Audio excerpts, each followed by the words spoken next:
नमस्कार. पुत्रदा एकादशीचे महत्त्व आपण या व्हिडिओच्या माध्यमातून समजून घेऊया. पुत्रदा एकादशी ही हिंदू धर्मातील अत्यंत पवित्र व महत्त्वाची एकादशी मानली जाते. ही एकादशी वर्षातून 2 वेळा येते. पौष शुद्ध एकादशी म्हणजे हिवाळ्यात आणि श्रावण शुद्ध एकादशी पावसाळ्यात येते. त्यातील पौष शुद्ध एकादशीला पुत्रदा एकादशी म्हणून विशेष महत्त्व आहे. या एकादशीचे व्रत विशेषतः त्या दाम्पत्यांनी करावे जे संतती प्राप्तीसाठी इच्छुक असतात. या दिवशी व्रत केल्याने भगवान विष्णूची कृपा प्राप्त होते आणि संतान प्राप्तीचे योग निर्माण होतात.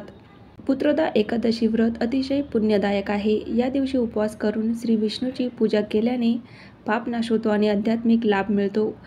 धर्म, अर्थ, काम आणि मोक्ष या 4ही पुरुषार्थांची प्राप्ती साधकाला होते. या दिवशी भगवान विष्णूला तुळशीपत्र अर्पण करून विष्णू सहस्रनाम, गीतापाठ किंवा विष्णू अष्टोत्तर शतनाम स्तोत्र पठण केल्यास विशेष फलप्राप्ती होते. पौराणिक कथेनुसार महिष्मती नगरीचा राजा सुखेधन आणि राणी शैवा यांनी हे व्रत करून पुत्र प्राप्ती केली. त्यांनी 12 वर्षे संतान सुखाशिवाय काळ घालवला होता, परंतु व्रताच्या प्रभावाने त्यांना यशस्वी व गुणवान पुत्र प्राप्त झाला. पुत्रदा एकादशीचे व्रत कसे करावे? उपवास करून दिवसभर भगवान विष्णूचे नामस्मरण करावे. रात्री जागरण, कीर्तन करून भक्तिभावाने दिवस व्यतीत करावा. दुसऱ्या दिवशी द्वादशीला व्रताचे पारायण करून अन्नदान किंवा ब्राह्मण भोजन केल्यास उत्तम फलप्राप्ती होते. पुत्रदा एकादशी म्हणजे फक्त पुत्र प्राप्तीचेच नव्हे तर धर्मनिष्ठ जीवन, पुण्यप्राप्ती आणि मोक्षाच्या दिशेने वाटचाल करणारे व्रत आहे. श्रद्धा, भक्ती आणि संयमाने हे व्रत केल्यास निश्चितच इच्छित फल मिळते. ही व्रतकथा संपूर्णपणे जाणून घेऊया. पुत्रदा एकादशीची व्रतकथा. प्राचीन काळी एक महिष्मती नावाची नगरी होती. तेथे सुखेधन नावाचा एक धर्मनिष्ठ व प्रजाप्रिय राजा राज्य करत होता. राजा आणि त्याची पत्नी शैवा राणी खूप सत्प्रवृत्तीचे होते, परंतु त्यांना संतती नव्हती आणि त्यामुळे ते खूप दुःखी होते. राजा आणि राणीने अनेक व्रते, यज्ञ आणि दानधर्म केले, पण त्यांना संतान प्राप्ती होत नव्हती. दिवसेंदिवस त्यांचे मन निराश होत गेले. संतान नसल्यामुळे मृत्यूनंतर पितृलोकातही तृप्ती मिळणार नाही ही चिंता त्यांना ग्रासून टाकत होती.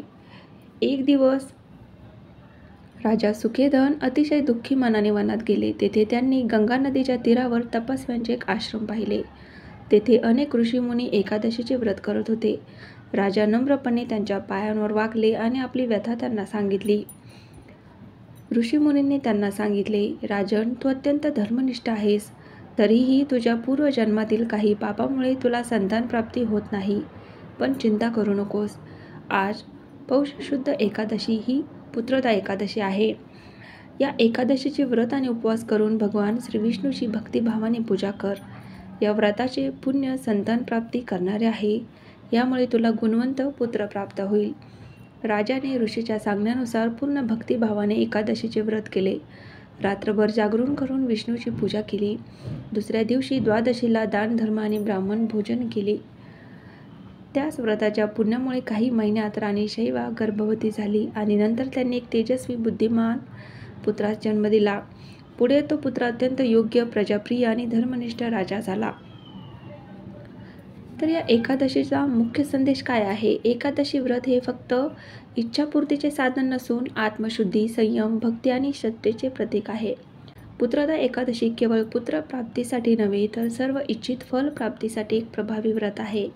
संपूर्ण मनोभावे व्रत केल्यास ईश्वर आपले कष्ट फळवत असतो.